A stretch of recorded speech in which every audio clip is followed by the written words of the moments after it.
এটা মুহূৰ্তৰ বাবে ভাবি চাওকচোন, যদি আপোনাৰ জীৱনৰ উদ্দেশ্য আছিলে আৰু আপুনি বিচাৰি থকা জীৱনৰ উদ্দেশ্যটো বিচাৰি পালে, তেন্তে বুজি লওক যে আপুনি ৰাতিপুৱা সোনকালে উঠাৰ কাৰণ বিচাৰি পাব। ৰাতি শান্তিৰে শুবলৈ কাৰণ বিচাৰি পাব। যিটো উদ্দেশ্য গোটেই জীৱন আপোনাৰ সুখৰ কাৰণ হ'ব পাৰে, এইটোৱে হৈছে ইকিগাই, যিয়ে আমাক বস্তুটো বিচাৰি উলিয়াত সহায় কৰে। নমস্কাৰ বন্ধুসকল, অধ্যয়নলৈ আপোনালোকক স্বাগতম জনাইছোঁ। সুখী আৰু দৃঢ় প্ৰতিজ্ঞ জীৱন যাপন কৰিবলৈ আপুনি চিন্তিত নেকি? নে আপুনি প্ৰায়ে চিন্তা কৰে যে আপুনি আপোনাৰ জীৱনৰ প্ৰকৃত উদ্দেশ্যক জীয়াই আছে নে নাই? নে আপুনি এনে এখন ফান্দত আবদ্ধ হৈ আছে য'ত আপোনাৰ আবেগ নাই? যদি আপুনি এই প্ৰশ্নবোৰৰ উত্তৰ বিচাৰিছে, তেন্তে এই ভিডিঅ'টো কেৱল আপোনাৰ বাবে। কাৰণ আমি এই সকলোবোৰ প্ৰশ্ন আপোনালোকৰ সৈতে কেইমুহূৰ্তমানৰ ভিতৰত সমাধান কৰিবলৈ ওলাইছোঁ। আজি আমি হেক্টৰ গ্ৰেচিয়া আৰু ফ্ৰেন্সিছ মিৰালীয়ে লিখা এখন কিতাপৰ বিষয়ে ক'ম, যাৰ নাম হৈছে ইকিগাই। ইকিগাই হৈছে জাপানীজ গোপন ধাৰণা, যিয়ে আপোনাক কয় যে কেনেকৈ দীৰ্ঘ আৰু সুখী জীৱন যাপন কৰিব পাৰি। এই গ্ৰন্থখনে জাপানীজ ইকিগাইৰ ধাৰণা অনুসৰণ কৰি কেনেকৈ আপোনাৰ জীৱনটো দীঘলীয়া আৰু সুখী কৰি তুলিব পাৰে সেই বিষয়ে কৈছে।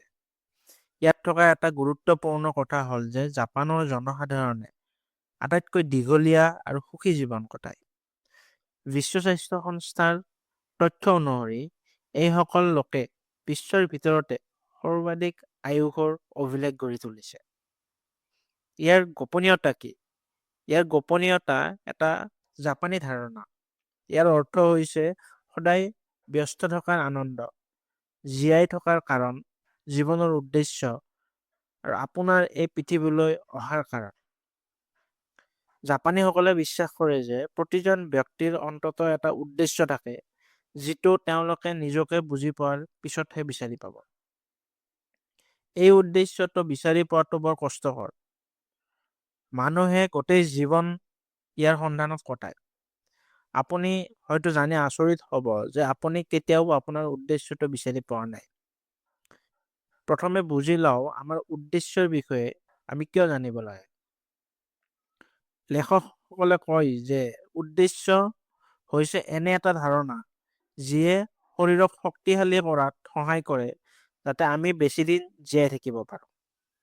এবাৰ অনুভৱ কৰিলে যে আপোনাৰ জীৱনৰ কোনো উদ্দেশ্য নাই, আপোনাৰ আন অভ্যাস যিমানে ভাল নহওক কিয়, আপোনাৰ জীৱনটো গুৰুতৰভাৱে চুটি হৈ পৰে।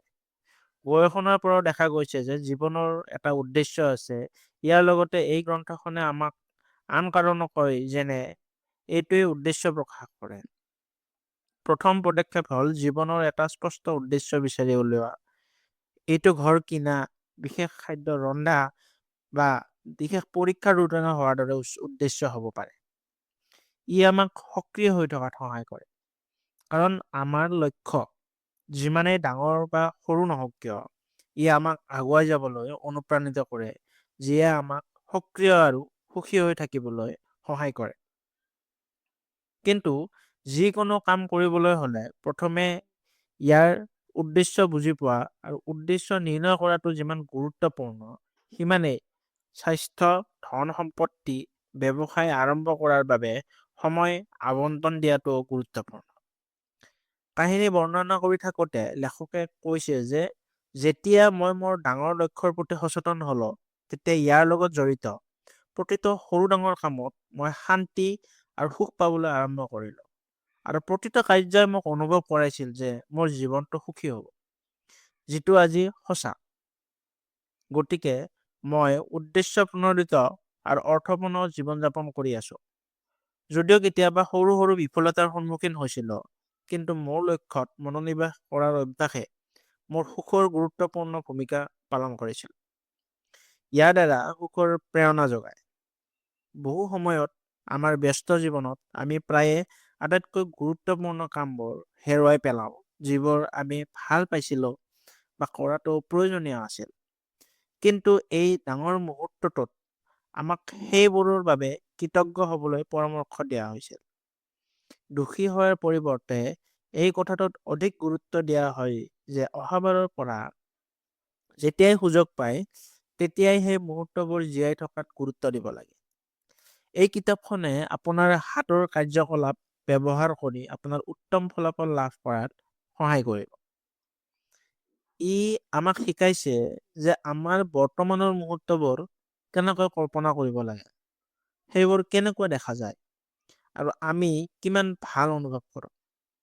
আজি আমি কিমান ভাল কাম কৰিব পাৰোঁ আমি খুব কমেইহে লক্ষ্য কৰাৰ বাবে আমি প্ৰায়ে ভৱিষ্যতৰ প্ৰতি ব্যস্ত হৈ থাকোঁ।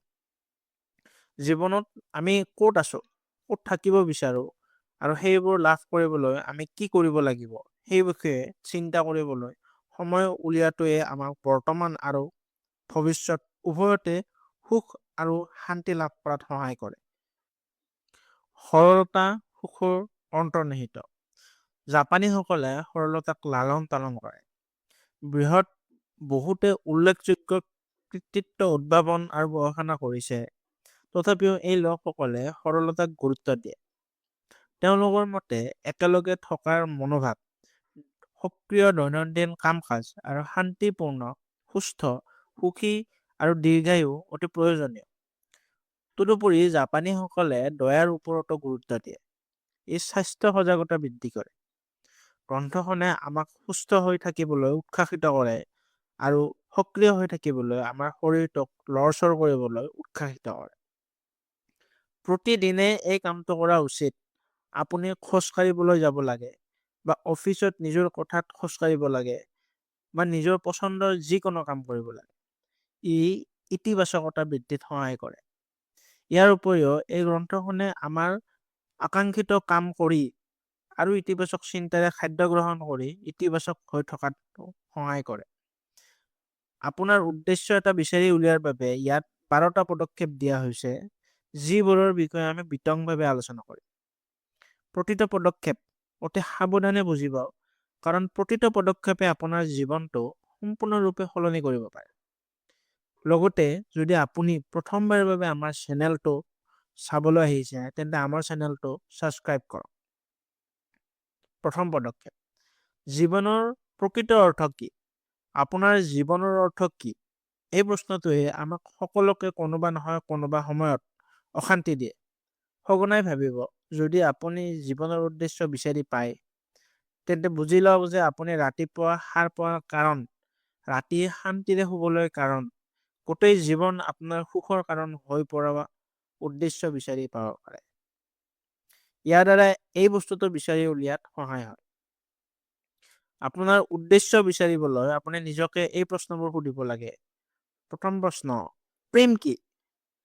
এই প্ৰশ্নটোৱে হয়তো আটাইতকৈ সহজ। ইয়াৰ বাবে চিন্তা কৰক যে আপুনি যিটো বস্তু বেছি ভাল পায়, যিয়ে আপোনাক শক্তি দিয়ে, যিটো কাম কৰি ভাল পায়, যিয়ে আপোনাক বিৰক্ত নকৰে, যিটো কাম কৰিলে ভাগৰ নালাগে, সেয়া হ'ব পাৰে ছবি অঁকা, গান গোৱা, পঢ়া শুনা, ভ্ৰমণ বা মোৰ দৰে ইউটিউব কৰা। এনেকুৱা যিকোনো কাম ই আপোনাক বহুত আকৰ্ষণ কৰে। এইটো আপোনাৰ অফিচৰ কাম, পৰিয়ালৰ কাম বা আপোনাৰ ব্যক্তিগত আগ্ৰহ হ'ব পাৰে। দ্বিতীয় প্ৰশ্নটো হ'ল, আপুনি কি কামত ভাল? কোনটো কামত আপুনি ভাল? আপোনাৰ কোনটো দক্ষতা আছে যিটোত আপুনি আচলতে ভাল বা শিকিবলৈ আগ্ৰহ প্ৰকাশ কৰিছে? এইটো সকলোৰে বাবে বেলেগ বেলেগ হ'ব পাৰে। গতিকে সেই বস্তুটো নিজৰ মাজত বিচাৰি উলিয়াওক। ইয়াত স্বাভাৱিক দক্ষতাৰ অভাৱ হ'লেও বা নিখুঁততা নাথাকিলেও অনুশীলন কৰিলে লাহে লাহে সেই দক্ষতা আহৰণ কৰিব আৰু নিখুঁত হ'ব। তৃতীয় প্ৰশ্নটো হ'ল, ইয়াৰ বাবে আপুনি দৰমহা পায় নেকি? আমি যদি কেৱল প্ৰেম আৰু ভাল পোৱাৰ কথা কওঁ তেন্তে আপুনি যিকোনো কাম কৰিবলৈ ভাল পাব পাৰে, কিন্তু তাৰ বাবে আপুনি দৰমহা পোৱাটো প্ৰয়োজনীয় নহয়। যেনে আপুনি ঘৰ চাফা কৰি ভাল পাব পাৰে, কিন্তু ইয়াৰ বাবে আন কোনোৱে আপোনাক ধন নিদিয়ে। সেয়ে এনে এটা কাম বিচাৰি উলিয়াওক যাক পৃথিৱীতো লাগে, যাতে তেওঁলোকে আপোনাক বিনিময়ত দৰমহা দিব পাৰে। চতুৰ্থ প্ৰশ্নটো হ'ল, পৃথিৱীৰ কি প্ৰয়োজন? ইয়াৰ বাবে আপুনি ভাল পোৱা বস্তুবোৰৰ মানুহবোৰক কিবা লাগে নেকি চাব লাগে। এইবোৰৰ পৰা পৃথিৱীখনক কি লাগে, যাতে সিহঁতৰ সমস্যা সমাধান হয়, যাতে আপুনি আপোনাৰ কাম কৰিব পাৰে, নিজৰ প্ৰিয় কাম নকৰা মানুহৰ সমস্যা সমাধান কৰিব পাৰে, আৰু লগতে টকা উপাৰ্জন কৰি আপোনাৰ জীৱনশৈলীও উন্নত কৰিব পাৰে। এতিয়া দ্বিতীয় পদক্ষেপটো বুজি লওঁ। নিজৰ বৃত্তৰ ভিতৰত পৰিসীমাটো জনা উচিত। যদি আপোনাৰ জীৱনত এনেকুৱা কোনো কাম আছে যিটো আপুনি কৰিবলৈ ভাল পায়, আপুনি আনৰ তুলনাত তাত ভাল, তেন্তে সেই কামৰ বাবে আপুনিও টকা পাব পাৰে, আৰু আপোনাৰ মতে পৃথিৱীৰ মানুহকো সেই কামৰ প্ৰয়োজন। এনে কামক জাপানীজ ভাষাত ইকিগাই বুলি কোৱা হয়, যিটো হিন্দীলৈ অনুবাদ কৰিলে ইয়াৰ অৰ্থ হ'ল জীয়াই থকাৰ কাৰণ আছে। অৰ্থাৎ যদি আপুনি এটা সুখী আৰু পূৰ্ণতাপূৰ্ণ জীৱন যাপন কৰিব বিচাৰে, তেন্তে আপুনি নিজৰ ভাগ্য বিচাৰিব লাগিব, আৰু যেতিয়া আপুনি নিজৰ ভাগ্যক আপোনাৰ জীৱনলৈ আনিব, তেতিয়াহে আপুনি সফল হ'ব। মূৰ্খৰ জীৱনটো জীয়াই থাকিব নোৱাৰি, নহ'লে জীৱনত কিবা এটা সদায় অসম্পূৰ্ণ হৈ থাকিব। এই সকলোবোৰৰ বাবে আপুনি সেই প্ৰশ্নবোৰৰ উত্তৰ সম্পূৰ্ণ সততাৰে বিচাৰিব লাগিব। তৃতীয় স্তৰত আমি শিকিম আপোনাৰ প্ৰকৃত স্বৰূপ কেনেকৈ বিচাৰি উলিয়াব পাৰে। ইয়াৰ বাবে প্ৰথমে এটা ডাঙৰ বৰ্গ আঁকক আৰু ইয়াক 4টা সমান বৰ্গত ভাগ কৰক। প্ৰথম বৰ্গক্ষেত্ৰত লিখক, মই এই কামটো ভাল পাওঁ আৰু মই ইয়াৰ বিশেষজ্ঞ। আপুনি ভাল পোৱা সকলো কাম লিখিব আৰু সেইবোৰত বিশেষজ্ঞ। দ্বিতীয় বৰ্গক্ষেত্ৰত লিখক, এই কামটো মোৰ ভাল লাগে কিন্তু ভালকৈ কৰিব নাজানো। অৰ্থাৎ আপুনি বহুত ভাল পোৱা কাম এটা কিন্তু কৰিব নোৱাৰা কাম, যদিও আপুনি সেইবোৰ কাম আন্তৰিকতাৰে কৰিব বিচাৰে। তৃতীয় বৰ্গক্ষেত্ৰত লিখক, এই কামটো মোৰ ভাল নালাগে কিন্তু তথাপিও কৰিব লাগে। অৰ্থাৎ যিবোৰ কাম আপুনি ভাল নাপায় কিন্তু বাধ্যতামূলকভাৱে কৰিব লাগে, যেনে প্ৰগ্ৰেমিং ভাল নাপায় কিন্তু জীয়াই থাকিবলৈ আৰু টকা উপাৰ্জন কৰিবলৈ সেইবোৰ কৰিব লাগিব। চতুৰ্থ বৰ্গত লিখক, এই কামটো মোৰ ভাল নালাগে আৰু ভালকৈ কৰিব নাজানো। অৰ্থাৎ ভাল নোপোৱা আৰু ভাল নলগা কাম তথাপিও কৰিবলৈ বাধ্য হয়, যেনে আপুনি আপোনাৰ কথাটো চাফা কৰি ভাল নাপায়। এইবোৰ লিখি থোৱাৰ পিছত কোনবোৰত বেছি সময় খৰচ কৰে আপুনি চাব লাগিব। আপুনি ভাল আৰু ভাল পোৱা কামবোৰত কিমান সময় খৰচ কৰে সেইটো নিজকে বিচাৰি উলিয়াব লাগিব। আপুনি নকৰাবোৰতকৈ কিমান সঘনাই সেই কামবোৰ কমকৈ কৰে। লেখকে এইটো পৰামৰ্শ দিছে যে কাৰণ বেছিভাগ মানুহে নিজৰ ভাল নোপোৱা কামবোৰত অধিক সময় খৰচ কৰে, যাৰ কাৰণে তেওঁলোকে নিজৰ আবেগ বিচাৰি নাপায় আৰু জীৱনত অসম্পূৰ্ণ অনুভৱ কৰে। অৰ্থাৎ এনে লোকে নিম্ন শ্ৰেণীৰ দুটাত অধিক সময় খৰচ কৰে। কিন্তু যদি আপুনি আপোনাৰ আবেগক বিচাৰি পাব পাৰে, তেন্তে আপোনাৰ আবেগক ত্যাগ নকৰাকৈ ওপৰৰ দুটা শ্ৰেণীত অধিক সময় উচৰ্গা কৰা উচিত। আপুনি চেষ্টা কৰিব লাগে আৰু সেইবোৰ কৰাত সময়ত উচ্চ শ্ৰেণীসমূহৰ বাবে অধিক সময় উচৰ্গা কৰিব লাগে। আপুনি ভাল পোৱা আৰু পূৰ্ণতা লাভ কৰা কামবোৰত মনোনিৱেশ কৰক। পিছত এই কামবোৰো আপুনি আগবঢ়াই নিব পাৰে। বিশ্বাস কৰক, সৎভাৱে বিচাৰিলে নিশ্চয় আপোনাৰটো পাব। চতুৰ্থ পদক্ষেপ, জাপানীজ মানুহৰ দীঘলীয়া, সুখী আৰু সুস্থ জীৱনৰ ৰহস্যসমূহৰ ভিতৰত আছে জাপানত খাদ্য আৰু পনীয়। জাপানৰ মানুহে কেতিয়াও পূৰ্ণ খাদ্য গ্ৰহণ নকৰে। তেওঁলোকে সদায় 80% ভোক পূৰণ কৰে। ইয়াৰ বাবে যেতিয়াই আপুনি খাদ্য খায়, তেতিয়াই আপুনি ভৰি পৰিবলৈ ওলোৱাৰ লগে লগে খাদ্য খোৱা বন্ধ কৰক। আৰম্ভণিতে হয়তো আপুনি গম নাপাব যে আপুনি কেতিয়া 80% খাদ্য খাইছে, কিন্তু অভ্যাস কৰাৰ লগে লগে আপুনি লাহে লাহে শিকিব। শেহতীয়া গৱেষণাৰ পৰা দেখা গৈছে যে ভাৰতৰ মানুহে দৈনিক 1800 পৰা 1900 কেলৰি খায়। ইয়াৰ পৰিৱৰ্তে জাপানৰ মানুহে দৈনিক গড়ে 18 কিলো কেলৰি খায়। দৈনিক 5টাকৈ শাক-পাচলি খায়, য'ত বিভিন্ন ৰঙৰ জলকীয়া, বিলাহী, কচু, আলু, বিন, সৰিয়হ আদি থাকে। জাপানৰ মানুহৰ 30% কেলৰি কেৱল শাক-পাচলিৰ পৰা আহে। ঘেঁহু জাপানী মানুহৰ একমাত্ৰ শস্য আৰু তেওঁলোকে দৈনিক বগা চাউল খায়। সপ্তাহত 3 বাৰ মাছ খায়। গড় নিমখৰ পৰিমাণ 7 গ্ৰামৰ পৰা 12 গ্ৰাম। ইয়াৰ উপৰিও জাপানীসকলে গ্ৰীণ টি আৰু বগা চাহো সেৱন কৰে। এটা কথা, যিকোনো কাম কৰি থাকোঁতে মনোনিৱেশ কৰাটো অতি গুৰুত্বপূৰ্ণ। মনোযোগ দিলে আপোনাৰ কামৰ প্ৰবাহ বজাই ৰখাত সহায় হয়। তেতিয়া আপুনি সেই কামটো অতি সহজে ভাগৰ নোহোৱাকৈ কৰিব পাৰে। গতিকে যিটো কাম কৰাটো সহজ সেইটো সদায় বাছি লওক। ইয়াৰ বাবে আপুনি গৱেষণা কৰিব লাগিব, কিন্তু ইয়াক কৰিবলৈ আপুনি কঠোৰ পৰিশ্ৰম কৰিব লাগিব। আপোনাৰ মনটোৱে সকলো সময়তে চিন্তা কৰিব লাগিব যাতে আপোনাৰ মনোযোগ অক্ষত থাকে। বহু সময়ত আমি অনুভৱ কৰোঁ যে এটা সময়ত এটাতকৈ অধিক কাম কৰিলে আমি আমাৰ সময় বচাব পাৰোঁ, আৰু অধিক কাম কৰিলে আমি অধিক কাম কৰিব পাৰোঁ, সময়ত মতে শেষ কৰিব পাৰোঁ। কিন্তু তেনে কৰা বৈজ্ঞানিক প্ৰমাণ সম্পূৰ্ণ বিপৰীত। গৱেষণাৰ পৰা প্ৰমাণিত হৈছে যে যিসকল মানুহে এটা সময়ত এটাতকৈ অধিক কাম কৰে তেওঁলোকে কামটো দেৰিকৈ শেষ কৰে আৰু সেই কামটো কৰি থাকোঁতে একেবাৰে উৎপাদনশীল নহয়। গতিকে আমি সম্পূৰ্ণ মনোযোগেৰে এটা সময়ত এটা কামহে কৰা উচিত। আমি পঞ্চম স্তৰত অৱসৰ আৰু স্বাস্থ্যসন্মত পাঠৰ বিষয়ে জানিনে জাপানী ভাষাত অৱসৰৰ দৰে শব্দ নাই। জাপানৰ মানুহে নিজৰ কামত কেতিয়াও ভাগৰি নাযায়। তেওঁলোকে গোটেই জীৱন কোনোবা নহয় কোনোবা কাম কৰি থাকে। আনহাতে যদি আমি আন দেশৰ কথা কওঁ তেন্তে মানুহে আগতীয়াকৈ অৱসৰ বিচাৰে। তেওঁলোকে যিকোনো প্ৰকাৰে নিজৰ কামৰ পৰা মুক্তি পাব বিচাৰে, কাৰণ তেওঁলোকে নিজৰ কামক ভাল নাপায়। যেতিয়া আপুনি কোনো কাম বলপূৰ্বকভাৱে বা কেৱল ধনৰ বাবে কৰে তেতিয়া আপুনি সেই কামত সুখী নহয়। আপুনি যিটো কোম্পানীত কাম কৰে সেই কোম্পানীটো আপোনাৰ পৰা বিশেষ মূল্য নাপায়। গতিকে দীঘলীয়া আৰু সুখী জীৱন যাপন কৰিবলৈ হ'লে নিজৰ কামক ভাল পোৱা উচিত। তেতিয়া অৱসৰৰ কথা কেতিয়াও নাভাবিব, কাৰণ আপোনাৰ সুখ এতিয়া আপোনাৰ কম সময়ত হ'ব। ঘৰত বহি থাকিলে নহয় আৰু আপোনাৰ শৰীৰত মৰিচা পৰিব। অত্যাধিক ভয় খালে আপুনি সোনকালে বয়সীয়াল হ'ব।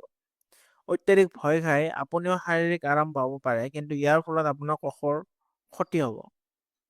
খাদ্যৰ ভাৰসাম্যহীনতাই উচ্চ ৰক্তচাপৰ দৰে ৰোগ, আনকি কেঞ্চাৰৰো সৃষ্টি কৰিব পাৰে। ইয়াক প্ৰতিৰোধ কৰিবলৈ আপুনি মাত্ৰ আপোনাৰ দৈনন্দিন জীৱনত এই অভ্যাসসমূহ গ্ৰহণ কৰিব লাগিব। প্ৰতিদিনে কমেও 10 মিনিটকৈ চলি থকা লিফ্ট বা লিফ্ট ব্যৱহাৰ কৰিব নালাগিব। সামাজিক কাম-কাজত অংশগ্ৰহণ কৰক যাতে দিনটো টিভিৰ সন্মুখত বহি নাথাকে। জাংক ফুড আৰু পেকেটত ভৰোৱা খাদ্যৰ ঠাইত স্বাস্থ্যকৰ খাদ্য ব্যৱহাৰ কৰক। ভাল মানৰ টোপনি লওক। 7 পৰা 9 ঘণ্টা টোপনি লওক। ইয়াতকৈ বেছি টোপনি লওক পাৰিলে। আপোনাৰ সন্তান আৰু আপোনাৰ পোহনীয়া জন্তুৰ সৈতে খেলক। ৰাতিও টাইমাৰ ছেট কৰিব পাৰে যাতে খোজ কঢ়াৰ সময় কেতিয়া হয় সেইটো মনত ৰাখিব পাৰে। আপুনি গুগল এপ ব্যৱহাৰ কৰিব পাৰে যিয়ে আপোনাক প্ৰতিদিনে খোজ কঢ়াৰ কাম দিয়ে। পৰৱৰ্তী পদক্ষেপত আমি খোজ কঢ়াত মনোনিৱেশ কৰিম। এতিয়া যিকোনো কাম কৰি থাকোঁতে মনোনিৱেশ কৰাটো অতি প্ৰয়োজনীয়। ইয়াত মনোনিৱেশ কৰিলে আপোনাৰ কামত প্ৰবাহ আহে, যাতে আপুনি সেই কামটো অতি সহজে আৰু ভাগৰ নলগাকৈ কৰিব পাৰে। কামত ফকাছ আৰু ফ্ল'ৰ বাবে আপুনি উল্লেখ কৰা বুটামবোৰ অনুসৰণ কৰিব লাগে। কঠিন কামটো বাছি লওক। আমি আগতে আলোচনা কৰা মতে সদায় আপুনি কৰিবলগীয়া কামটো বাছি লওক। গৱেষণা কৰিবলৈ আপোনাক কঠোৰ পৰিশ্ৰম কৰিব লাগিব। আপোনাৰ মনটোৱে সদায় চিন্তা কৰিব লাগিব যাতে আপোনাৰ মনোযোগ অক্ষত থাকে। সাৱধান হওক, কোনো পদক্ষেপ গ্ৰহণ নকৰে যিটো আপোনাৰ। ই আপোনাৰ সামৰ্থ্যৰ বাহিৰত। ই আপোনাৰ বাবে ইমান কঠিন হৈ পৰে যে কেইদিনমানৰ পিছত আপুনি সেই কামটো বন্ধ কৰি দিয়ে আৰু এনে কোনো কাম নকৰে যিটো আপোনাৰ বাবে অতি সহজ, যিটো আপুনি কৰি সময় নষ্ট কৰে আৰু সেই কামটো বন্ধ কৰি দিয়ে। স্পষ্ট উদ্দেশ্য। যিকোনো কাম আৰম্ভ কৰাৰ আগতে এটা স্পষ্ট উদ্দেশ্য থাকিব লাগে। কি কৰিব লাগে, কেতিয়া কৰিব লাগে, কিয় কৰিব লাগে তাৰ বাবে। এই সকলোবোৰ কথা আগতীয়াকৈ জনা উচিত। শেষ কৰাৰ সময়সীমা থাকিব লাগে যাতে সময়মতে শেষ কৰিব পাৰে আৰু পিছৰ বাবে পিছুৱাই নিদিব। মাত্ৰ এটা কাম আৰু আমি ইতিমধ্যে জনা মতে এটা সময়ত মাত্ৰ এটা কামহে কৰিব লাগে। এতিয়া এই অধিৱেশনত আমি একেবাৰতে সফলতাৰ 10টা সৰু সৰু নিয়মৰ বিষয়ে জানিব পাৰিম। ভাল বন্ধুৰ সৈতে নিজকে ঘেৰি ৰাখক। লেতেৰা পৰিৱেশত জীয়াই নাথাকিব। খাদ্য খোৱাৰ সময়ত পেটটো সম্পূৰ্ণৰূপে ভৰাই নিদিব। শৰীৰটো ফিট কৰি ৰাখক। বৰ্তমানত থাকক। সদায় হাঁহিব। সক্ৰিয় হৈ থাকিব। অৱসৰ গ্ৰহণ নকৰিব। প্ৰকৃতিৰ সৈতে সংযোগ স্থাপন কৰক আৰু কৃতজ্ঞ হওক। বন্ধুসকল, আপোনাৰ একমাত্ৰ গাইড বিচাৰি উলিয়াওক আৰু অনুসৰণ কৰক। বৰ্তমান ষ্টাৰ্টআপত আমি ঠিকেই আছোনে? বয়োজ্যেষ্ঠসকলৰ পৰামৰ্শ মানি চলক। বৃদ্ধসকলৰ বছৰ বছৰ ধৰি লাভ কৰা অভিজ্ঞতাৰ পৰা বিশ্ববাসীৰ সৈতে ভাগ কৰিব পৰাকৈ জ্ঞানৰ সমৃদ্ধি আছে বুলি জানি লওক। আমাৰ মাজৰ ডেকাসকলে কেতিয়াবা আমি সকলো জনা যেন ভাও ধৰিব পাৰে। হয়, কিন্তু জীৱনৰ আটাইতকৈ গুৰুত্বপূৰ্ণ কথাবোৰ আমি আমাৰ নৱপ্ৰজন্মৰ পৰা শিকিব লাগে, যিবোৰ তেওঁলোকে আমাতকৈ ভালকৈ জানে। ইয়াৰ লগতে কি ভুল হৈছে বা নহয় বুলি চিন্তা কৰাৰ পৰিৱৰ্তে যি আছে সেইখিনিৰে জীৱনটো উপভোগ কৰাত মনোনিৱেশ কৰক। ইয়াৰ বাবে এটা ভাল উপায় হ'ল আপোনাৰ চৌপাশৰ সকলোৰে সৈতে সংযোগ স্থাপন কৰা, আনকি অচিনাকি মানুহৰ সৈতেও। এই সন্দৰ্ভত পুৰণি কালৰ মানুহে লগ পোৱাৰ প্ৰতিজন ব্যক্তিৰ লগত হাঁহি হাঁহি খোলাকৈ কথা পাতিবলৈ পৰামৰ্শ দিয়ে। আপুনি গঢ়ি তোলা বন্ধুত্বপূৰ্ণ মনোভাৱে আপোনাক গোটেই জীৱন বহুত মানুহৰ লগত বন্ধুত্ব গঢ়ি তোলাত সহায় কৰিব পাৰে। পুৰণি কালৰ বয়োজ্যেষ্ঠসকলৰ প্ৰেমৰ সম্পৰ্ক গঢ়ি তোলা আৰু সেই সম্পৰ্কবোৰ বজাই ৰখাৰ পৰামৰ্শ দিয়ে। সুস্থ হৈ থকাৰ এটা নিয়ম হ'ল গোটেই দিনটো লৰচৰ কৰি থাকিব লাগে। নতুন সময়ত বাস কৰা লোকসকলে কৈছে যে সুস্থ হৈ থাকিবলৈ সদায় খেল খেলিব নালাগে বা দৌৰিব নালাগে। ইয়াৰ বাবে আপুনি আপোনাৰ সুবিধা অনুসৰি যিকোনো খোজ কঢ়াৰ কাৰ্যকলাপ সিদ্ধান্ত কৰিব পাৰে। আৰম্ভণিৰে পৰাই গতি, সামঞ্জস্য আৰু শক্তি হৈছে মূল। গতিকে আপোনাৰ দৌৰাৰ ব্যায়ামবোৰ সহজ কৰি ৰাখিবলৈ চেষ্টা কৰক। চুবুৰীটোত ঘূৰি ফুৰিবলৈ, দিনত বাৰী এখনত ঘূৰিবলৈ বা মজাৰ বাবে গান গাই চেষ্টা কৰিব পাৰে। এইবোৰ কিছুমান উপায়।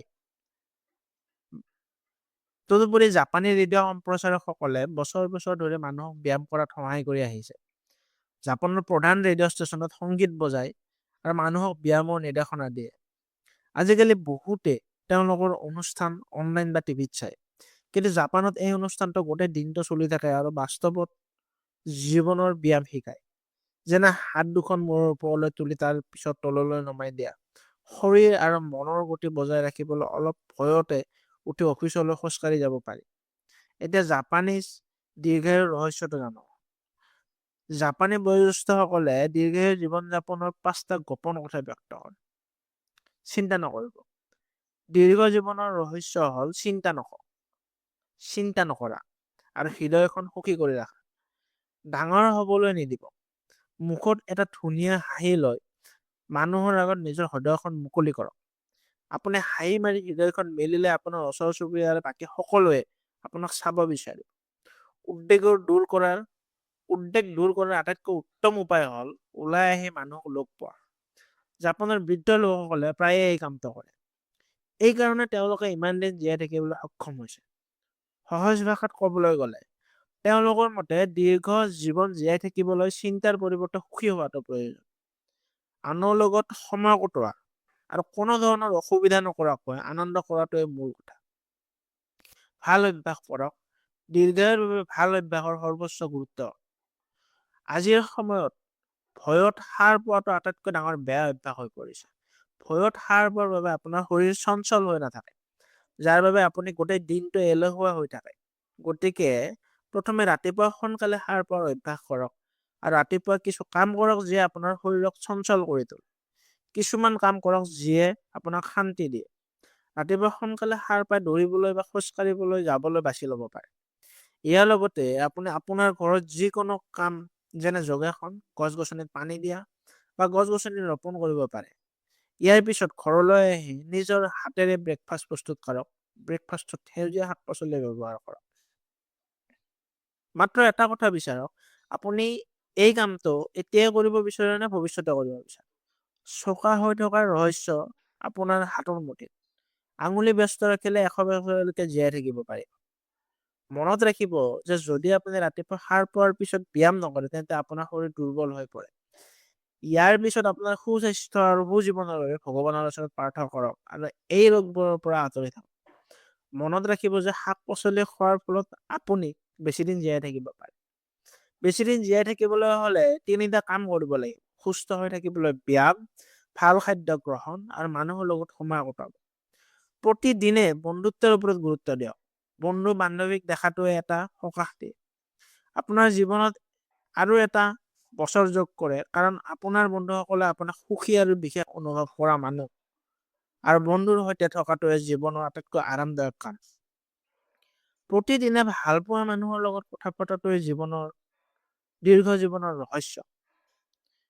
গতিকে ইয়াৰ গুৰুত্ব বুজি লওক আৰু বন্ধু বান্ধৱীৰ সৈতে সময় কটাবলৈ নিশ্চিত হওক।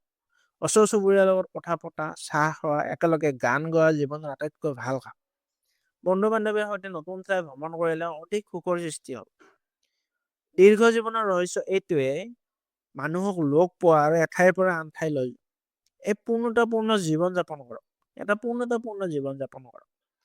দীৰ্ঘ জীৱনৰ বাবে লাহে লাহে আৰামদায়কভাৱে ব্যায়াম কৰাত মনোনিৱেশ কৰক। খৰখেদা নহলে বেছি দিন জীয়াই নাথাকিব। জাপানৰ বহু বৃদ্ধ লোকে বেছি দিন জীয়াই থকাৰ ৰহস্যটো ভাগ কৰে। তেওঁলোকে সোনকালে সাৰ পাই ব্যায়াম কৰে আৰু ভালকৈ ব্ৰেকফাষ্ট কৰে আৰু এই সকলোবোৰ কথাত উপনীত হলে বন্ধু বান্ধৱীৰ ওচৰলৈ গৈ মানুহক লগ কৰিবলৈ একেলগে ওলাই যায়। প্ৰতিদিনে বহুতো ভিন্ন কাম কৰে আপোনাৰ জীৱনটো উন্নত হ'ব পাৰে। যিদৰে আজিকালি মানুহ ব্যৱসায়িক সময়সূচীৰ বাবে অতি ব্যস্ত আৰু কেতিয়াবা কামত আপ্লুত হয়। কিন্তু এই কাম কৰিলে আপোনাৰ জীৱন কেতিয়াও উন্নত হ'ব নোৱাৰে। গতিকে যেতিয়া আপুনি আপ্লুত হয় এটা এটাকৈ কামত মনোনিৱেশ কৰক। এনে কৰিলে আপুনিও আপোনাৰ আজিৰ কামটো সঠিকভাৱে সম্পূৰ্ণ কৰিব পাৰিব। মনত ৰাখিব যে দীৰ্ঘ জীৱনৰ ৰহস্য হ'ল সোনকালে সাৰ পাই ফুৰিবলৈ যোৱা। যদি আপুনি শান্তিৰে জীয়াই থাকে আৰু সৰু সৰু কথাবোৰ উপভোগ কৰে আৰু বন্ধু বান্ধৱীক লগ পায় তেন্তে আপুনি আৰু বেছি দিন জীয়াই থকাৰ পৰা কোনো বাধা দিব নোৱাৰে। আশাবাদী হওক আৰু প্ৰতিদিনে নিজকে কওক যে আজি শক্তিৰে ভৰা হ'ব আৰু ইয়াক সম্পূৰ্ণৰূপে জীয়াই থাকিব। আপুনি যিমানেই বয়সীয়াল নহওক কিয় বা যিমানেই দুৰ্বল অনুভৱ নকৰক কিয় নিজকে কওক যে মোৰ এতিয়াও বহু কাম আছে আৰু এই কথাটো ডাঙৰকৈ কোৱাটো আটাইতকৈ গুৰুত্বপূৰ্ণ কথা। গতিকে আপুনি য'তেই নাযাওক কিয় ইয়াৰ ফলত আপোনাৰ আৰু আপোনাৰ চৌপাশৰ সকলোৰে মেজাজ উন্নত হ'ব আৰু কাম কৰিবলৈ প্ৰেৰণা লাভ কৰিব। আপুনি আপোনাৰ সময়ৰ এই আমেজত নিজকে কয় যে আপুনি এইটো আৰম্ভণিৰ বাবে অতি গুৰুত্বপূৰ্ণ কৰি ৰাখিব লাগিব। যদি দেখে মানুহে বেছিভাগ সময় দুখ বা খঙত কটায়, বেছিকৈ হাঁহি থকা আৰু সুখী হোৱা মানুহবোৰতকৈ তেওঁলোকৰ মৃত্যু আগতীয়াকৈ হয়। গতিকে হাঁহিটোক আপোনাৰ অগ্ৰাধিকাৰ হিচাপে লওক। এই জীৱনটো কটাবলৈ পাই নিজকে সৌভাগ্যৱান বুলি গণ্য কৰক। প্ৰতিটো দিনৰ বাবে ধন্যবাদী হওক। আনক ধন্যবাদ দিয়ক, আনক সহায় কৰক। ইয়াৰ দ্বাৰা আপুনি সুখী আৰু সন্তুষ্টি অনুভৱ কৰিব। দীৰ্ঘদিন জীয়াই থকাটো আপোনাৰ হাতত, মাত্ৰ আঁকোৱালি লওক। এতিয়া আমি মানসিক চিকিৎসাৰ কথা ক'ম। মানুহৰ একো নোহোৱাকৈয়ে ৰখাৰ আটাইতকৈ ডাঙৰ কাৰণটো হ'ল উদ্দেশ্যৰ অভাৱ। উদ্দেশ্যৰ অভাৱে জীৱনটো অৰ্থহীন কৰি তোলে আৰু ই হৈ পৰে অসুখৰ উৎস। ইয়াৰ ফলত বেছি দিন সুখী হোৱাটো অসম্ভৱ হৈ পৰে। আনকি বহুতে আশা হেৰুৱাই আত্মহত্যাৰ চেষ্টা কৰে, যিটো এক বৃহৎ সমস্যা। এই সমস্যা দূৰ কৰিবলৈ আপুনি এই কিতাপখনত বৰ্ণনা কৰা মানসিক চিকিৎসা কৌশল ব্যৱহাৰ কৰিব পাৰে। এতিয়া আপুনি ভাবিব যে মানসিক চিকিৎসা কি? মানসিক চিকিৎসাই ৰোগীক তেওঁলোকৰ নিউৰোজৰ সন্মুখীন হ'বলৈ আৰু সচেতনভাৱে নিজৰ জীৱনৰ উদ্দেশ্য আৱিষ্কাৰ কৰিবলৈ অনুপ্ৰাণিত কৰে। তাৰপিছত তেওঁলোকৰ ভাগ্য পূৰণৰ অভিযানে তেওঁলোকক আগবাঢ়ি যাবলৈ অনুপ্ৰাণিত কৰে। মানসিক চিকিৎসাই বৰ্তমানৰ ব্লকসমূহ ভাঙি পেলাই আৰু বাধাসমূহ অতিক্ৰম কৰাত সহায় কৰে। মানুহে সন্মুখীন হোৱা সকলো সমস্যা চিকিৎসা প্ৰক্ৰিয়াৰ এই 5টা গোটৰ দ্বাৰা অতিক্ৰম কৰা হয়। ব্যক্তিজনে ভিতৰৰ পৰা শূন্য, হতাশ বা উদ্বিগ্নতা অনুভৱ কৰে। থেৰাপিষ্টে তেওঁলোকক দেখুৱাই দিয়ে যে তেওঁলোক যিয়েই নহওক কিয় আপুনি যি অনুভৱ কৰি আছে সেয়া হৈছে আপোনাৰ এক অৰ্থপূৰ্ণ জীৱনৰ আকাংক্ষা। বিবাহিত মানুহে নিজৰ জীৱনৰ উদ্দেশ্য এটা নিৰ্দিষ্ট সময়ত আৱিষ্কাৰ কৰে। বিবাহিত মানুহে নিজৰ ইচ্ছামতে নিজৰ ভাগ্য গ্ৰহণ কৰাৰ সিদ্ধান্ত লয়, যাৰ লগত তেওঁলোকৰ সমগ্ৰ জীৱন সংযুক্ত। বিবাহিত ব্যক্তিয়ে যেতিয়া নিজৰ জীৱনৰ নতুন উদ্দেশ্য বিচাৰি পায়, তেতিয়া এই নতুন উদ্দেশ্যই তেওঁলোকক বাধা আৰু দুখ অতিক্ৰম কৰাত সহায় কৰে। যদি কোনো ব্যক্তিক তেনে কৰিবলৈ সহায়ৰ প্ৰয়োজন হয়, তেন্তে থেৰাপিয়ে তেওঁলোকৰ জীৱনৰ উদ্দেশ্য বিচাৰি উলিয়াত আৰু পিছলৈ সমস্যা দূৰ কৰাত সহায় কৰে। তেওঁলোকৰ পথ প্ৰদৰ্শনৰ প্ৰয়োজন, যাতে তেওঁলোকে নিজৰ ভৱিষ্যতৰ দিশে আগবাঢ়িব পাৰে। থেৰাপিৰ মতে জীৱনৰ উদ্দেশ্য বিচাৰি উলিওৱাটোৱে মানুহক শূন্যতা পূৰণ কৰাত সহায় কৰে। এই গ্ৰন্থখনৰ আটাইতকৈ গুৰুত্বপূৰ্ণ পাঠটো আমি বিতংভাৱে আলোচনা কৰিম, নিৰ্জীৱতা। এজন জ্ঞানী ব্যক্তিয়ে জীৱনৰ সুখবোৰ এৰাই চলিব নালাগে, কিন্তু সদায় তাৰ ওপৰত নিৰ্ভৰ কৰিব লাগে। ইয়াৰ ধ্বংসৰ দাস হোৱাৰ ক্ষমতা আছে। গতিকে বিপৰ্যয়ৰ বাবে সাজু হোৱাতকৈ হৃদয়ৰ পৰা সুখী হোৱাৰ অভ্যাস গঢ়ি তুলিব লাগে। সময় নোহোৱা হৈ যাব। বৰ্তমানটোৱে হৈছে সকলো, আৰু ই হৈছে আমি নিয়ন্ত্ৰণ কৰিব পৰা এটা শক্তিশালী বস্তু, যাৰ জৰিয়তে আমি আমাৰ বৰ্তমান আৰু ভৱিষ্যতক নিয়ন্ত্ৰণ কৰোঁ। আমি নিজৰ জীৱনটো নিয়ন্ত্ৰণ কৰিব পাৰোঁ। আমি ভাল পোৱা বস্তুবোৰ গছৰ পাতৰ দৰে বতাহত ধুমুহাত পৰি যাবলৈ সক্ষম। আমাৰ হাতত থকা আৰু ভাল পোৱা সকলো বস্তু এটা সময়ত নোহোৱা হৈ যাব।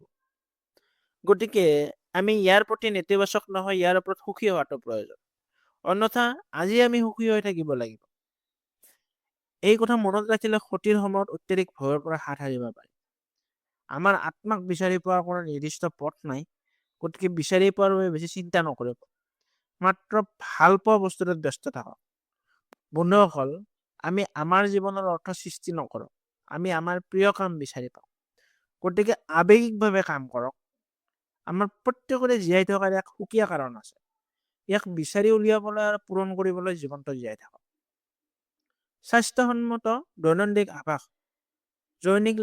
জাপানী লোকে পেট 80% ভৰ্তি হ'লে খাদ্য গ্ৰহণ বন্ধ কৰে। মানসিক চাপ এটা প্ৰমাণিত কাৰণ। জীৱনৰ প্ৰত্যাহ্বানবোৰ মন আৰু শৰীৰক সক্ৰিয় কৰি ৰখাৰ বাবে ভাল, কিন্তু আমি গুৰুত্বপূৰ্ণ প্ৰত্যাহ্বানসমূহ সমাধান কৰাত মনোনিৱেশ কৰা উচিত। বাকীবোৰ পৰিহাৰ কৰক, জিৰণি লওক, লাহে লাহে আৰম্ভ কৰক আৰু কৰি যাওক। ভালকৈ খাওক আৰু ভালকৈ শুৱক। সকলো ঠিকেই আছে। জীৱনটো মাৰাথন, 100 মিটাৰৰ দৌৰ নহয়। মন আৰু শৰীৰক প্ৰশিক্ষণ দিয়ক আৰু ব্যস্ত হৈ থাকক। স্পষ্ট উদ্দেশ্য থকা মানুহে কেতিয়াও অৱসৰ লোৱা নাই আৰু শেষ উশাহলৈকে নিজৰ ফেশ্বনৰ প্ৰতি সত্যতাৰে থাকে। হাঁহি মাৰি মানুহক লগ কৰক, কঠোৰ পৰিশ্ৰম কৰক, কিন্তু নিজৰ প্ৰচেষ্টাত মনোনিৱেশ কৰক। কিন্তু যিমান পাৰে কম কষ্ট কৰক। আটাইতকৈ সহজ আৰু আৰামদায়ক পদক্ষেপৰ পৰা আৰম্ভ কৰক। টাইমাৰৰ সহায়ত উন্নতি কৰি থাকিব। খাদ্যাভ্যাস। সকলো বস্তুৰ পৰা অলপ অলপকৈ খাব। বৈচিত্ৰ্য গুৰুত্বপূৰ্ণ। বিভিন্ন ধৰণৰ খাদ্য, বিশেষকৈ শাক পাচলি খাব লাগে। জাপানীজ মানুহে চেনি খুব কম খায়, গতিকে জাপানত ডায়েবেটিছ এক বিৰল ৰোগ। গতিকে বন্ধুসকল, এইটোৱে হৈছে জাপানী মানুহৰ সুখ আৰু স্বাস্থ্যৰ ৰহস্য, যাক ইকিগাই বুলি কোৱা হয়। ইয়াত আপুনি আপোনাৰ আৱেগক অধিক সময়, শক্তি আৰু মনোযোগ দিব লাগে, আৰু আপোনাৰ আকাংক্ষিত কামৰ জৰিয়তে মানুহৰ জীৱনত মূল্য সংযোজন কৰিব লাগে, যাতে আপুনিও নিজৰ আৱেগক আগুৱাই নিব পাৰে আৰু মানুহৰ সমস্যা সমাধান কৰিব পাৰে, জীৱনত স্পষ্টতাও লাভ কৰিব পাৰে। আমি আশা কৰোঁ যে আপুনি ফেশ্বন, সুখ আৰু স্বাস্থ্যৰ লগত জড়িত বহুতো গুৰুত্বপূৰ্ণ কথা শিকিছে, আৰু এতিয়া আপুনি সেইবোৰ আপোনাৰ জীৱনত গ্ৰহণ কৰা উচিত। গতিকে বন্ধুসকল, এই সাৰাংশ ইয়াতে শেষ হৈছে। আশা কৰোঁ আপোনালোকে ভিডিঅ'টো ভাল পাইছে। যদি আপুনি এই সাৰাংশটো ভাল পাইছে, তেন্তে লাইক কৰিব, আমাৰ চেনেলটো ছাবস্ক্ৰাইব কৰক আৰু তলত কমেণ্ট কৰি আপোনাৰ মতামত শ্বেয়াৰ কৰক। আপোনাৰ মতামত আমাৰ বাবে অতি গুৰুত্বপূৰ্ণ, আৰু ই আমাক আৰু উন্নত বিষয়বস্তু সৃষ্টি কৰাত সহায় কৰে। আহক আমি আমাৰ চিন্তাৰ সৈতে মিলি এখন উন্নত আৰু নতুন পৃথিৱী সৃষ্টি কৰোঁ। জয় আই অসম।